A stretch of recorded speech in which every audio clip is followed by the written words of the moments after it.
Shalom Bapak Ibu Saudara, senang kembali berjumpa dalam edisi Penyejuk Iman akhir pekan Yayasan Mulia Budi. Hari ini kita akan bersama-sama belajar sebuah ungkapan Raja Salomo yang terdapat di dalam kitab Pengkhotbah pasal yang ketiga ayat 1 sampai ke 11. Firman Tuhan berbunyi sebagai berikut. Untuk segala sesuatu ada masanya, untuk apapun di bawah langit ada waktunya. Ada waktu untuk lahir, ada waktu untuk meninggal, ada waktu untuk menanam, ada waktu untuk mencabut yang ditanam. Ayat yang ke-11 bagian A, ia membuat segala sesuatu indah pada waktunya. Bapak Ibu Saudara, dalam masa hidupnya Salomo menulis 3 kitab. Kitab yang pertama ditulis adalah kitab Kidung Agung, dan ini ditulis oleh Salomo waktu dia masih muda. Terus kitab yang kedua adalah kitab Amsal. Dan kita tahu bahwa ini merupakan kitab yang begitu banyak kata hikmat yang terdapat di dalamnya. Dan ini ditulis Salomo dalam masa kejayaannya. Bahkan satu kitab lagi sebelum Salomo mengakhiri hidupnya, dia menulis satu kitab, yaitu kitab Pengkhotbah. Nah, kita lihat bersama-sama, kita baca bersama-sama. Orang yang sukses ini berkata sebelum dia mengakhiri hidupnya, untuk segala sesuatu ada waktunya. Apa yang bisa kita pelajari dari ungkapan Salomo ini, Bapak Ibu Saudara? Paling tidak ada 3 hal yang kita bisa pelajari. Yang pertama, Bapak Ibu Saudara, untuk segala sesuatu yang berlangsung dalam dunia ini ada namanya limitasi waktu. Kita tahu bersama-sama tadi pembacaan sudah diungkapkan, ada waktu lahir, ada waktu untuk meninggal.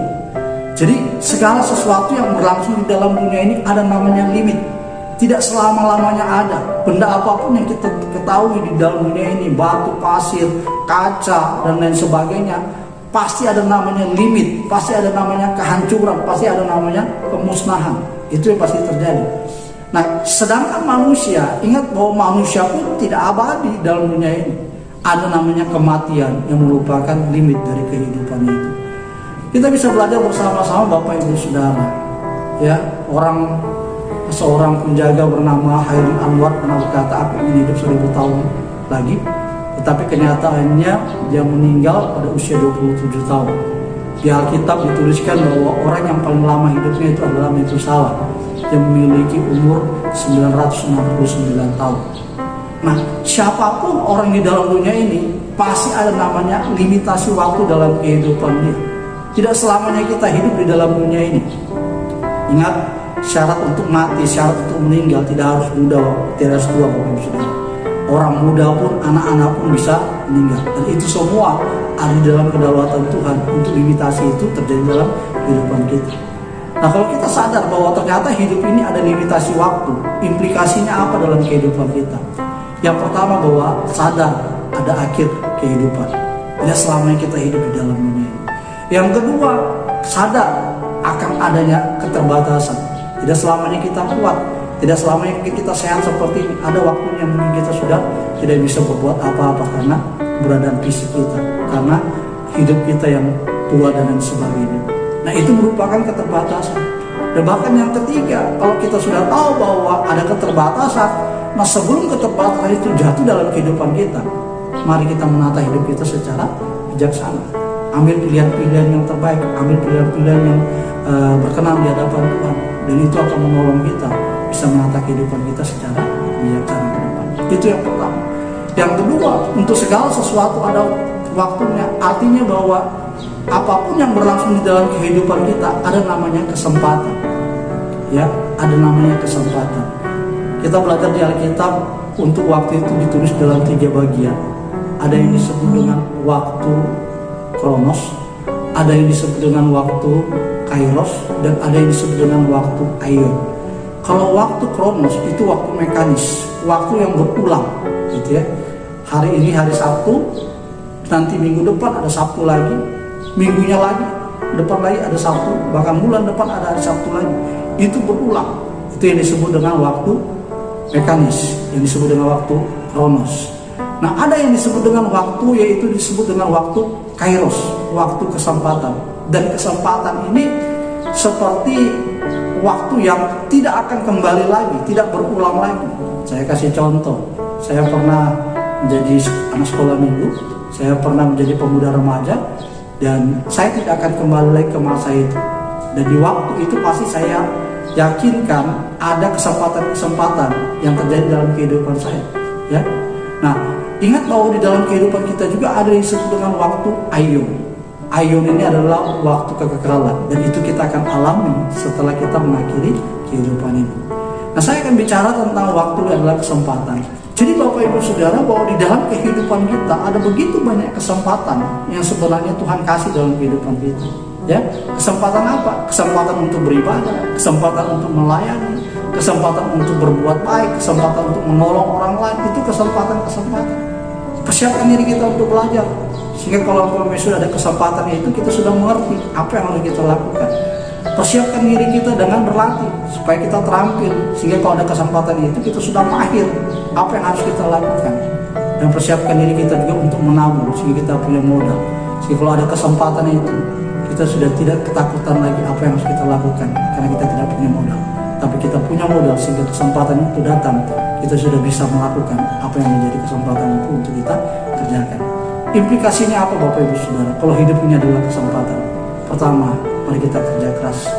Yang kedua, mari kita kerja cepat. Yang ketiga, mari kita kerja secara maksimal.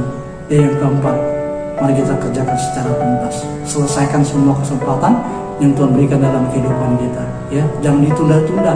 Jangan bilang nanti masih ada waktu, besok lah, dan lain sebagainya. Kalau Tuhan masih berikan kesempatan sebagai bentuk waktu yang Tuhan berikan dalam kehidupan kita, ambil itu, kerjakan secara cepat, kerja secara keras, tuntaskan itu, selesaikan itu dengan baik.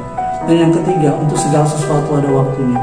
Ingat bahwa di dalam kurun waktu yang kita lewati ini ada namanya kontrol.